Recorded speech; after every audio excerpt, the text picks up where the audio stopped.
नमस्कार साथियों, मैं विनय दीक्षित, प्रवक्ता अंग्रेजी, आप सभी लोगों का अपने YouTube channel Vinay Kumar Saraswati English में स्वागत करता हूं। मैं आप सभी लोगों का श्री विवेक कुमार पटेल जी से परिचय कराना चाहता हूं, जो तत्कालिक दशा में 2021 की परीक्षा में प्रवक्ता नागरिक शास्त्र पद में चयनित हुए हैं। सर नेट क्वालिफाइड हैं और सर पीएचडी मतलब सर का चल रहा है डॉक्टर भीमराव अंबेडकर विश्वविद्यालय लखनऊ से, और सर ने पहले अटेम्प्ट में ही मतलब बड़ी हल्की उम्र में प्रवक्ता पद में चयन प्राप्त कर लिया है। अब हम सर को आमंत्रित करेंगे अपने यूट्यूब चैनल में। सर नमस्कार। सर मैं चाहूंगा कि आप मतलब पढ़ने वाले बच्चों को अपना परिचय दीजिए और अपनी प्रारंभिक शिक्षा से लेकर उच्च शिक्षा के बारे में बताइए कि आपने कहाँ से प्राप्त किया।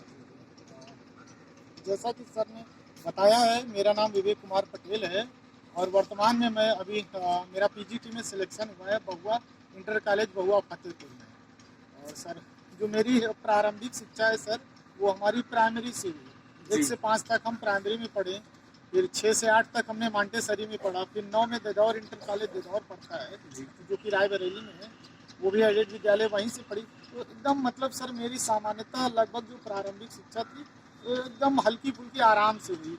और फिर इंटर हुआ सर, इंटर के बाद से ही मेरे अंदर थोड़ा सा एक अलग सा जुनून आया, एक अलग परिवर्तन आया।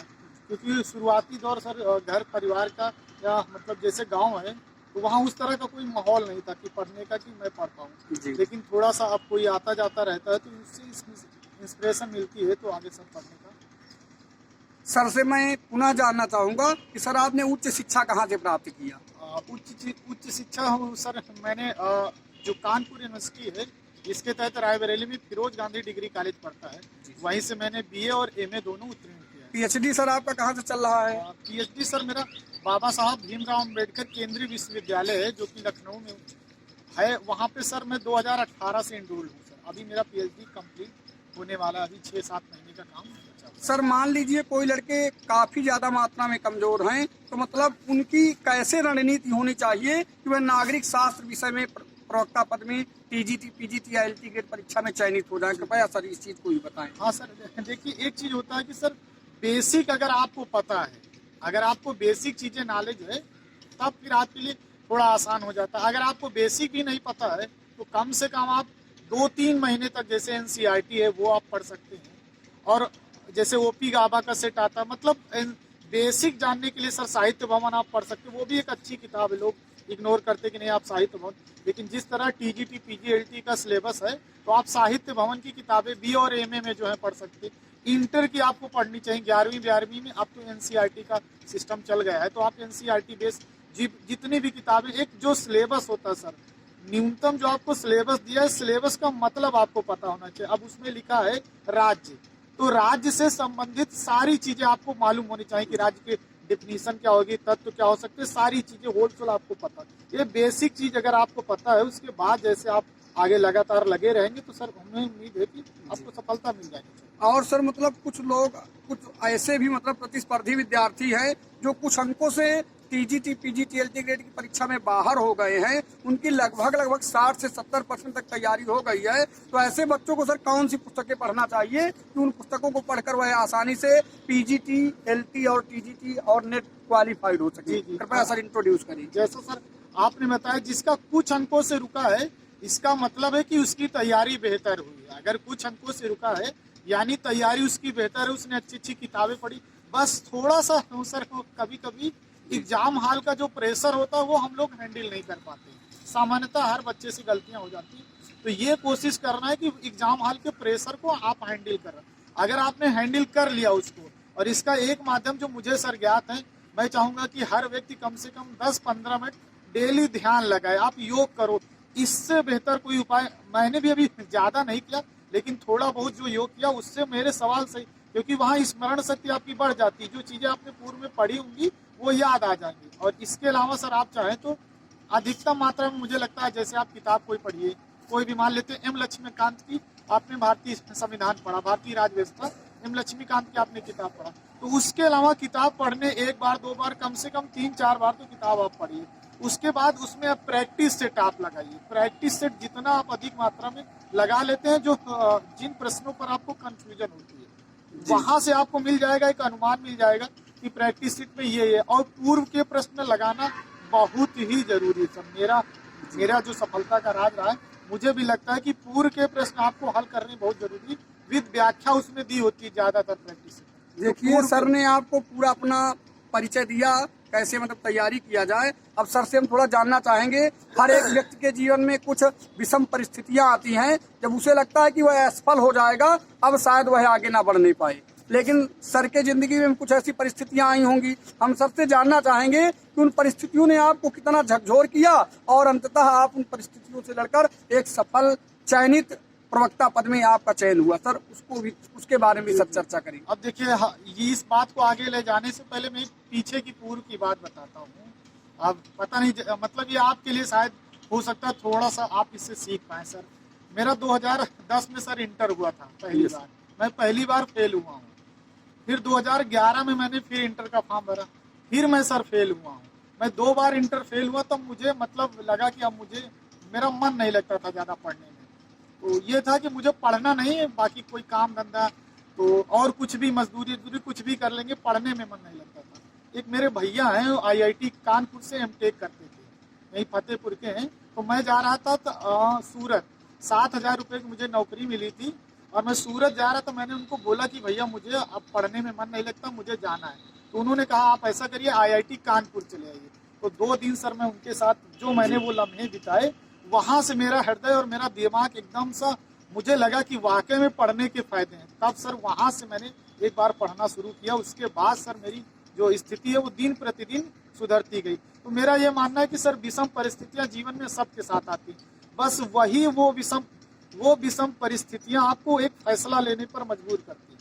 अब आपको उसी परिस्थिति में एक फैसला लेना, अगर आपने वो फैसला ले लिया तब आप मान के चलिए आपका जीवन एकदम उज्जवल होने वाला, आपका फ्यूचर। क्योंकि वही पल, अगर वहां से आप पीछे हट गए, जैसे एक होता है कि सर एक और एग्जांपल, जैसे एक कदम और चलना था, आपको लगा अब हम नहीं कर सकते, बस एक कदम की दूरी थी, एक बार और मेहनत करके देख लीजिए, हमें भरोसा है आपका हो जाना चाहिए। तो वो एक जो पल होता है, उसमें आपको एक डिसीजन लेना होता है, वही डिसीजन आपका जीवन निर्धारित करता है कि आप आगे क्या करेंगे। सर हम चाहेंगे कि आप थोड़ा नागरिक शास्त्र सिविक्स सब्जेक्ट की कुछ अति महत्वपूर्ण पुस्तकें बताएं, जिनको पढ़ने के बाद विद्यार्थी आसानी से PGT परीक्षा क्रैक कर ले। जी। अब देखिए, एक सर बेसिक जो चीज़ हम, जैसे जो हमारा सबसे पहला, हम हर विद्यार्थी से यही कहते हैं कि सबसे पहले आप सिलेबस को पढ़ो। 1 नहीं 2 नहीं 4 नहीं 5 बार पढ़ो, सिलेबस को पढ़ो। सिलेबस आपसे क्या कहना चाह रहा है, चीज़ें आपसे क्या पूछी जा रही हैं। जैसे राज्य का ही फिर एग्जाम्पल देते थे, या न्यायपालिका पूछनी है, कुछ भी सर सिलेबस, अगर ज्यादातर बच्चे ये करते सर सिलेबस नहीं पढ़ते, उनको लगता है कि नहीं बस हमने जो पढ़ना है वो पढ़ना शुरू कर दिया। पहले आप सिलेबस को समझो, पढ़ो, वो पूछना क्या चाह रहे हैं। उससे संबंधित मार्केट में बहुत सारी किताबें, अब मैं 1-2 किताबों के नाम लेना चाहूँ। जैसे आप BA first year, second year, third year की अगर सिविक्स आपको देना है, तो आप साहित्य भवन की किताब सामान्यता एक बार पढ़ लीजिए। भारतीय राज व्यवस्था पढ़नी है, M लक्ष्मीकांत से बेहतर हैं किताबें बहुत सारी, लेकिन अगर M लक्ष्मीकांत ने जो भाषा लिखी हुई उसको आप अच्छे से समझ सकते हैं। उसके अलावा लोक प्रशासन का सर आता है, IR में आते, बहुत सारी किताबें हैं। फ्यूचर में हम आपके चैनल के माध्यम से आप तक किताबों की लिस्ट हम सब पहुंचा देंगे। Thank you sir. अब हम सर थोड़ा ये जानना चाहेंगे कि एक प्रतिस्पर्धी व्यक्ति है, उसको लगभग कितना समय देना चाहिए, साथ ही साथ सर थोड़ा एक चीज और आप बताने का कष्ट करें कि मतलब क्या कोचिंग करना भी सिविक्स में सफलता प्राप्त करने के लिए अनिवार्य है। अब देखिए सर, मैं अपना ही एग्जाम्पल देता था। मैंने तो सर अभी सिविक्स की कोचिंग नहीं की थी। एक होता है कि सर एक टाइम, एक एग्जाम्पल से हम बात शुरू करेंगे।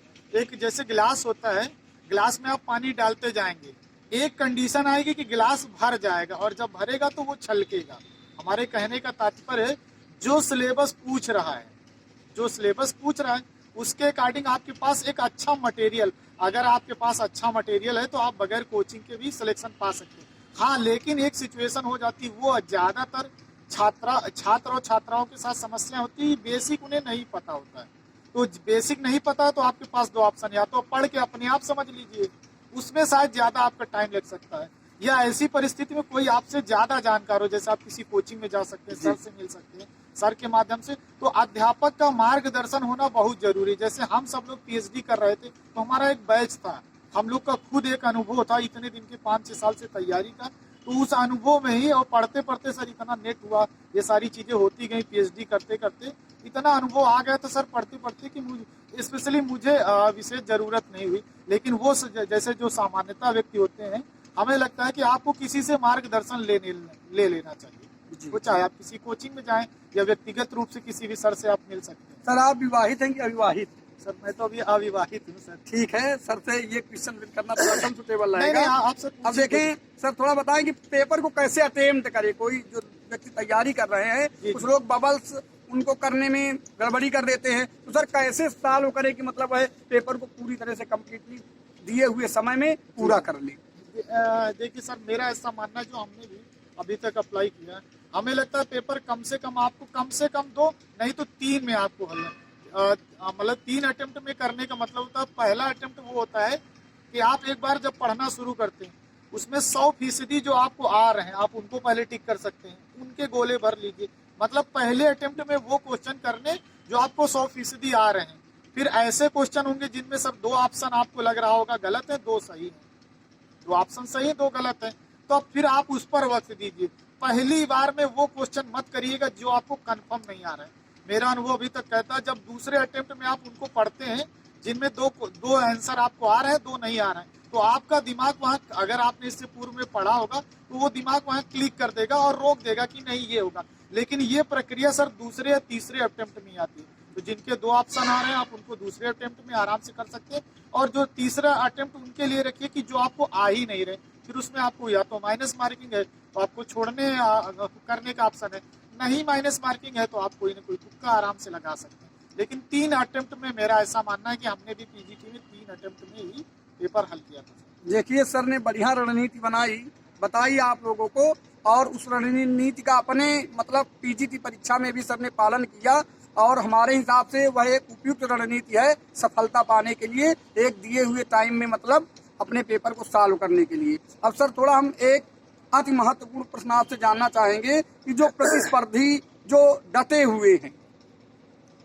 हुए हैं और सफलता नहीं पा पाए हैं, लेकिन सफलता के लिए लालायित हैं, कभी कभी कंफ्यूज होते हैं, भ्रमित होते हैं, परेशान होते हैं, परिस्थितियां उनको दिक्कत पैदा करती हैं, तो उन प्रतियोगी साथियों के लिए सर आप क्या संदेश देना चाहेंगे कि मतलब वह अपने आप को मेंटेन रखें और उनको कभी डिस्करेजमेंट, उनको हतोत्साहत उनको महसूस ना हो? अब देखिए सर, इसमें भी हम एक एग्जाम्पल से बात अपनी शुरू के, बचपन में हम लोग सर एक मतलब कहावत सुनते थे, एक खरगोश होता है, एक कछुआ होता है, तो अब आपको क्या बनना ये डिसाइड करना। कुछ जो खरगोश होते हैं वो जल्दी दौड़ के रास्ता पा जाते हैं, उनको अपनी मंजिल मिल जाती, लेकिन वो जैसे आपके साथ परिस्थितियां उतनी अच्छी नहीं है या आपके साथ समस्याएं, जैसे आपका एक बार नहीं हुआ 2 बार, आपको केवल और केवल कछुए को ध्यान में रखना।